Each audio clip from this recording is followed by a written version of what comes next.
Hi friends, welcome back to my channel. నేను మీ సాయి ప్రసన్నని. ఇవాళ ఒక కిచెన్ టిప్తో మేము ముందుకు వచ్చానండి. అదేంటంటే మనం కరివేపాకు నిత్యం మన కుకింగ్ ఐటమ్స్లో వేస్తూ ఉంటాం కదండి. ఈ కరివేపాకు ఫ్రిడ్జ్లో స్టోర్ చేయడం వల్ల ఎక్కువ రోజులు నిల్వ ఉండే అవకాశం ఉందండి. సో అది ఎలాగో ఇప్పుడు తెలుసుకుందాము.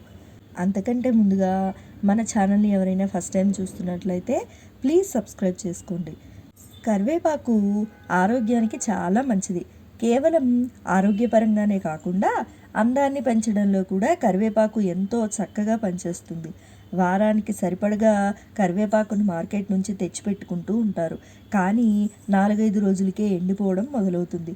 ఎంత జాగ్రత్తగా స్టోర్ చేసినా కరివేపాకు పాడైపోతుంది. కానీ ఒకే సింపుల్ పద్ధతిని ఫాలో అయితే మాత్రం కరివేపాకు పాడవకుండా 6 నెలల పాటు స్టోర్ చేసుకోవచ్చు. చెట్టు నుంచి కోసినట్టు ఫ్రెష్గా ఉంటుంది. మరి కరివేపాకుని ఎలా స్టోర్ చేస్తే ఫ్రెష్గా ఉంటుందో ఇప్పుడు చూద్దాము. ముందు బయట నుంచి కరివేపాకుని తీసుకొచ్చిన వెంటనే దుమ్ము ధూళి లేకుండా ఒక్కసారి నీటిలో కడగండి.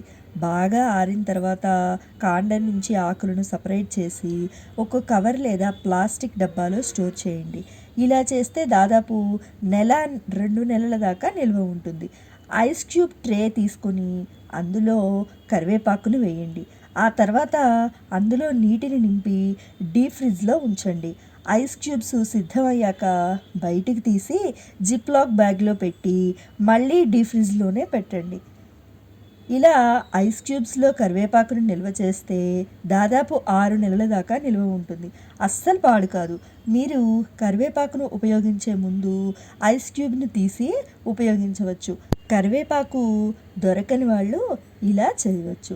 సో విన్నారు కదండి, మనం నిత్యం వంటల్లో వేసుకునే కరివేపాకుని ఎలా ఫ్రిడ్జ్లో స్టోర్ చేసుకోవాలి, ఎలా చేస్తే ఎన్ని నెలలు అనేది కరివేపాకు ఫ్రెష్గా ఉంటుంది తెలుసుకున్నారు కదా. నా వీడియో మీకు ఇన్ఫర్మేటివ్గా అనిపించిందని అనుకుంటున్నాను.